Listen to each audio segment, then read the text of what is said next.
প্রিয় প্রবাসী ভাই বোনেরা, আসসালামু আলাইকুম।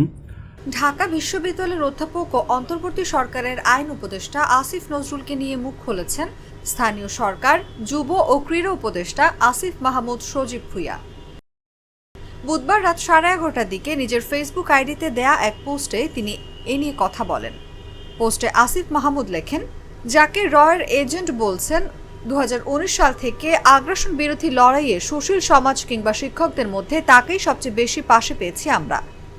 এনআরসি, সিএএ বিরোধী আন্দোলন, আবরার ফাহাদ হত্যার প্রতিবাদে আন্দোলন, আগ্রাসন বিরোধী কর্মসূচি থেকে যখন জেলে গেলাম, সবসময় আসিফ স্যার আমাদের পাশে দাঁড়িয়েছেন। আমরা ক্যাম্পাসের 15-20টা ছেলে মেয়ে আর আসিফ নজরুল স্যার। তিনি আরও লেখেন, সমালোচনারও কিছু ম্যানার থাকা দরকার, যেটাকে গঠনমূলক সমালোচনা বলা হয়। এ বিষয়ে কিছু বলতে চাইনি, কিন্তু এজেন্ট বলার পর আর চুপ থাকা গেল না। অবশ্য আপনাদের কনস্পিরেসি থিওরিতে আমাদের আন্দোলনও পরিচালিত ছিল, যে আন্দোলনে পরবর্তী ফ্যাসিস্ট হাসিনার পতন হলো। অপপ্রচারকারীদের প্রতি আহ্বান জানিয়ে আসিফ মাহমুদ বলেন, আমরা এবার একটু কনস্ট্রাকটিভ হই, না হলে এত ত্যাগের ফলে যে দেশ গড়ার স্বপ্ন আমরা দেখছি তা ভুলুণ্ঠিত হবে। এতটুকুই আহ্বান থাকবে।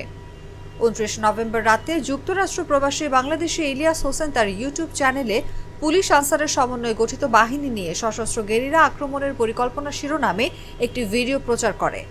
তাতে আইন উপদেষ্টা আসিফ নজরুলের বিভিন্ন বিষয়ে সম্পৃক্ততার দাবি করেন তিনি, জানিয়ে ব্যাপক আলোচনার সৃষ্টি হয়। নেটিজেনরা বিষয়টি নিয়ে বিভক্ত হয়ে পড়েছেন।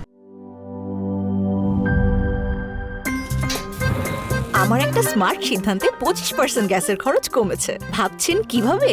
সাধারণ গ্যাস স্টোভ বদলে আমি এনেছি আরএফএল গ্যাস স্টোভ। এর সাইন্টিফিক নজেল ও ব্রাস বার্নার ক্যাপ সমানভাবে তাপ ছড়িয়ে রান্না করে দ্রুত, তাই গ্যাসও বাঁচায় 25%, টাকাও বাঁচে 25%। আরএফএল গ্যাস স্টোভ নিরাপদ ও গ্যাস সাশ্রয়ী।